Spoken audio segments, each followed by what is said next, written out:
बिस्मिल्लाहिर्रहमानिर्रहीम। नाज़रीन, Quran current affair के साथ आपका मेज़बान सैयद आसिफ अली हमदानी हाज़िर खिदमत है। नाज़रीन, सियासत एक ऐसा जालिम खेल है कि इसमें जान के दुश्मन भी दोस्त बन जाते हैं और दोस्त भी जान के दुश्मन बन जाते हैं।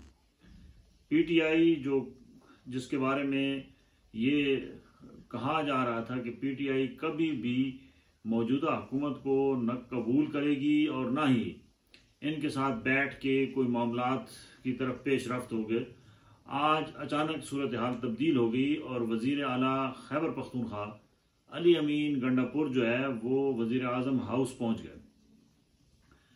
तवील मुलाकात हुई और उन्होंने अपने सूबे से मुतल्लिका अपने राइट्स मांगे जो कि बिल्कुल उनका हक है, क्योंकि जाहिर बात है वो वजीर आला हैं और वजीर आला वफाक की जो हुकूमत होती है उसकी हिमायत के बगैर या उसके ताउन के बगैर सूबे की हुकूमत चलाना बहुत मुश्किल है।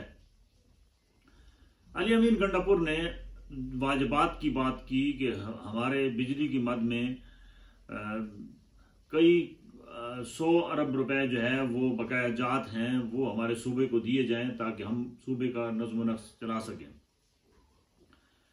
उन्होंने मुफाहमत के लिए 3-4 शराइत भी रखी कि एक तो जितने भी मर्द व ख़वातीन पीटीआई के जो बेकसूर हैं, जिनके ऊपर इल्ज़ामात लगा के जिनको कैदों के अंदर कैदोबंद की सहूलतें जिन्हें दी जा रही हैं, जेलों के अंदर वो बंद हैं और उनके केसेस के ट्रायल भी नहीं हो रहे हैं, उनको फौरी तौर पर रिहा किया जाए।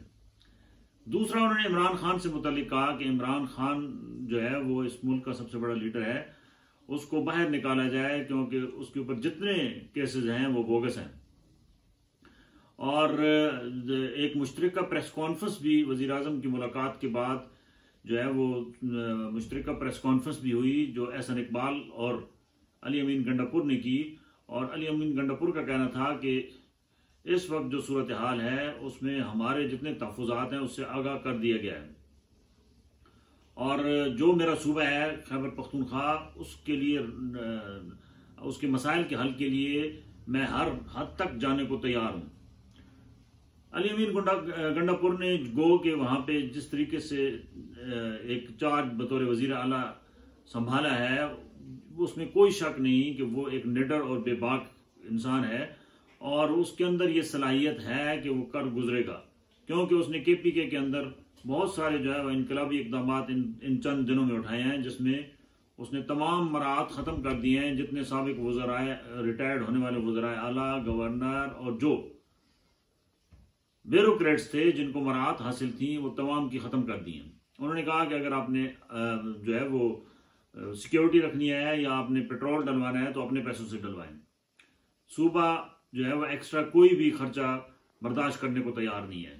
गो के पीटीआई की ये तीसरी मरतबा हुकूमत बन रही है और बनी है केपीके में। केपीके कर्ज के लिहाज से तीनों सूबों से बहुत आगे है, उसके ऊपर बहुत सारा कर्ज है और वो उतारने के लिए अली अमीन गंडापुर ने सादगी का ऐलान किया है और वो खुद भी कह रहे हैं कि मैं कोई जो है वो तनख्वाह भी नहीं लूंगा। और ये तो तनख्वाह ना लेने वाला जो है ये सिलसिला वफाक को भी जो है वो वहां तक भी आवाज़ पहुंच गई है।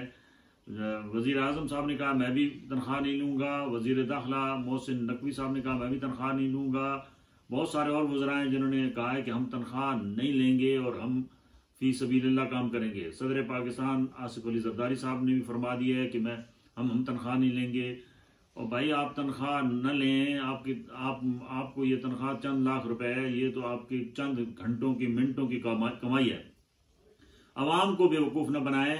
करोड़ों अरबों के आप बंगले रख के बैठे हैं, अरबों खरबों की आपकी जनाब वो प्रॉपर्टीज हैं, अरबों खरबों के आपके कारोबार हैं। खुदा के लिए उसमें से पैसे निकाल के इस मुल्क का कर्ज उतारें, अवाम के ऊपर मजीद बोझ ना डालें। मैं बार बार कह रहा हूं कि अवाम के अंदर अब सकत नहीं रही। इस वक्त जो सूरत हाल है इंतहाई मखदूश हालत में लोग रोजे रख रहे हैं। आपको पता नहीं है बहुत सारे लोगों के जो घरों के चूल्हे हैं वो आखिरी टिमटिमा रहे हैं और कई घरों में तो अफ्तारी का सामान ही नहीं होता और इसी तरीके से शहरी में भी लोगों को परेशानी का सामना करना पड़ रहा है। और रही कई कसर आपकी जो महकमा गैस और बिजली है उन्होंने निकाल दी है।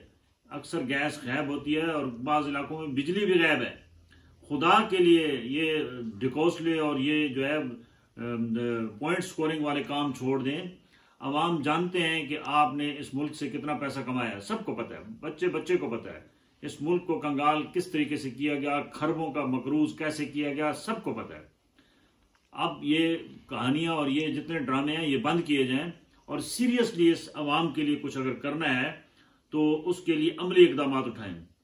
इस मुल्क के अंदर जितने भी ब्यूरोक्रेट्स हैं उनसे बड़ी गाड़ियां वापस ले ली जाएं, उनको 1000 सीसी की गाड़ी से ऊपर इस्तेमाल करने की इजाजत ना दी जाए और मुफ्त का पेट्रोल जो आप हजारों लीटर माहाना दे रहे हैं उसको सिर्फ चंद 100 पे ले आए, वो भी जरूरी हो तब गाड़ी निकाली जाए। ट्रांसपोर्ट पे अगर आप और मुफ्त इलाज के जो मद में अरबों खरबों का टीके अब तक लगाए जा चुके हैं उसको भी खत्म करें और मुफ्त के जो बिजली के यूनिट हैं वो भी खरबों के अब तक ये इस मुल्क के ऊपर जो काबिज एक मखसूस अशराफिया है वो खुद अयाशी करता है और उसका बोझ जो है वो अवाम उठा रही है, वो भी खत्म करें। इसी तरीके से जो लैंडलॉर्ड हैं, जो बड़े लोग हैं, उनसे टैक्स वसूल करें। ये तब जाके इस मुल्क की जो है सूरत हाल तब्दील होगी। ये नहीं कि आप हर वक्त कशकोल उठा के IMF के आगे लेट जाएं और IMF कहे कि बिजली बढ़ा दो आप बढ़ा दें, वो कहे गैस बढ़ा दो बढ़ा दें, वो कहे लोगों का खाना पीना बंद कर दो आप बंद कर दें। ये मसाइल का हल नहीं है। इंडस्ट्रीज को फरोग दें। आप इस पूरी कौम को भिखारी बना रहे हैं।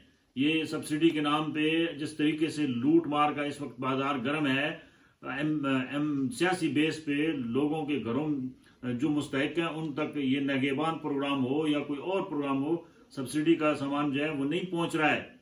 आप जरा एक गैर जानिबदार सर्वे करा के किसी से पूछ लें कि अवाम के अंदर जो है वो शदीद गम गुस्सा है क्योंकि मुस्तहिक तक उसका हक नहीं पहुंच रहा है और ये भी सियासी बुनियादों पर सारा तकसीम हो रहा है। और ये बेनजीर इनकम स्पोर्ट्स प्रोग्राम का भी जितना अरबों खरबा है वो भी सियासी बुनियादों पर हो रहा है। उसमें बहुत कम 30% सिर्फ जो है वो मुस्तहिकीन है, बाकी 70% वो जो है वो वही अशराफिया के जो मुलाजमीन हैं उनकी तनख्वाहें दी जा रही हैं।